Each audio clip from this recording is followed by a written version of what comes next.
I've cooled off a little bit, and I want to kick off the off season, just talking a little bit about this because it's all fun and games. We're all talking back and forth with each other, trash talking and all of that. But I just want to put out a little something that I've been holding back for a good while because I haven't been posting much.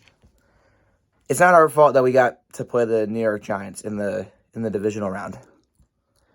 It's not our fault that Brock Purdy got injured in the championship game on the first drive, first possession for the Niners. And it sure as hell isn't our fault that certain things went down the way they did in this Super Bowl 52 game, or 57, I should say. Jesus Christ. And these aren't excuses.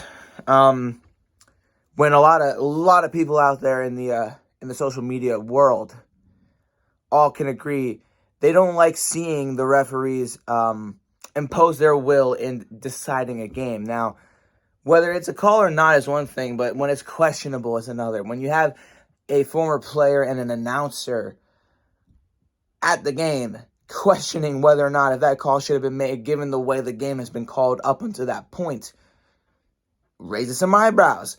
If the Chiefs have not been questionable when it came to the referees helping them out a handful of times prior to this Super Bowl appearance, then it wouldn't be a problem. But at the end of the day, yes, the Chiefs won the Super Bowl.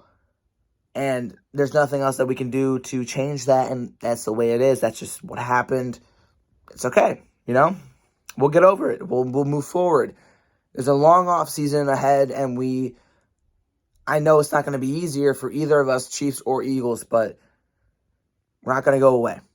We're not going to go away, and we're gonna come back stronger than ever.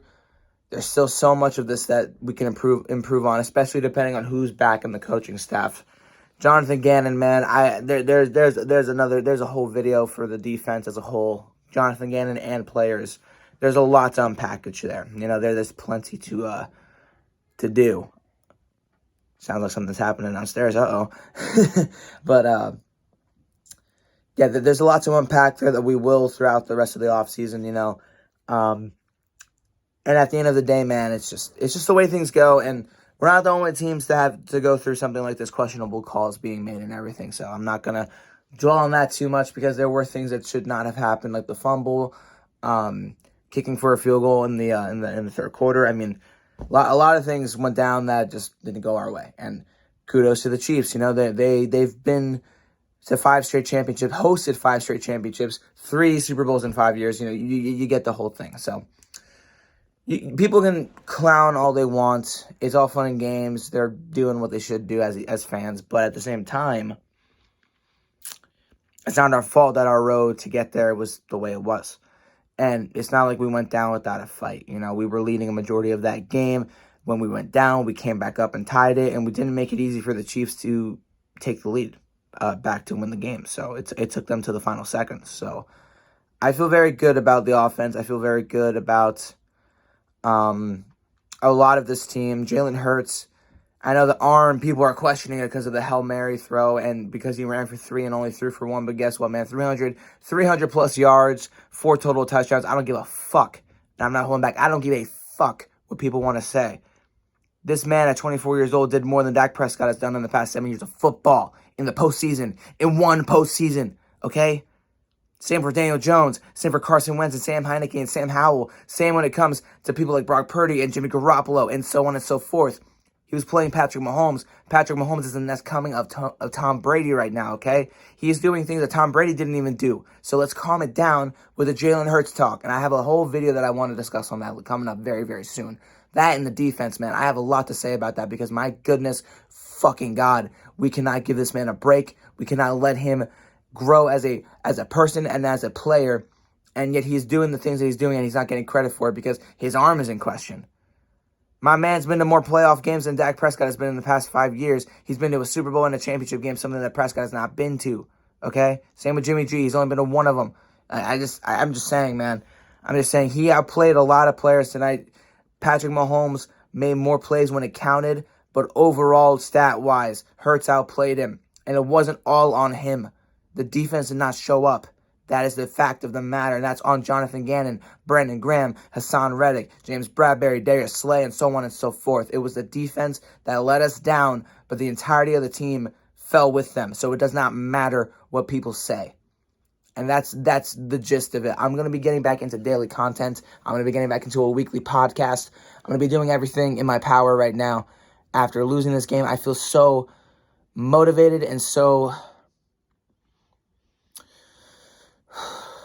I'm just feeling it, okay? Because we've been through a lot. We've been through a lot right now in this city. We've lost a Super Bowl. We've lost a World Series. We've lost an MLS final. I mean, we've lost a USFL championship. The Sixers right now, we don't know what's going to happen with them. They're top 3 in the East, but, like, we don't know what's going to happen with them. It's been a lot. It's been a lot, and it's been a lot of good and a lot of bad in small, big ways, and it just hurts. It hurts, but guess what? Jalen Hurts and the rest of this team are going to be back next year, and we're going to keep competing, and it's going to be a fun time. We have to take this L, accept it, embrace it. We'll be back. This team is not going to go down that easily. We're not going to implode on ourselves like the Doug Peterson era did after the 2017 team won. Okay, that team has something special. This team fell a little short of that. But we'll be back, and that's what matters the most. So, Eagle fans, stay strong. I know we're not happy about the way things went, but we will be back. We will be back, and we'll be hungrier than ever. And we will be better than ever. Congratulations to the Chiefs and their fans. They deserved it. They played a hell of a game, and they won it. And I congratulate you, Andy Reid, Pat Mahomes, Travis Kelce, and so on for winning a Super Bowl, another one. It was a great game at the end of the day. Regardless of what happened with the referees, regardless of anything that happened prior, does not matter the road that they got to, that either team took to get there. They made it happen. They both got there, and it was a great game. And a great performance by Rihanna as well. I'm going to stop my rant now. I've just been staring into dead space, ranting at you guys, and I apologize, but I just need to really let this out of my... let this out of me. It hurts, but guess what, man? It's a Philly thing. We're used to the hurt, and we'll come back stronger than ever, and that's a promise. That's a guarantee. I'll see you all in the next video. Fly Eagles Fly. Eagle fans, Philly fans out there, man. It's been a rough couple of months with the losses, but we'll be back. I promise you that. I'll see you all in a couple of days. I promise.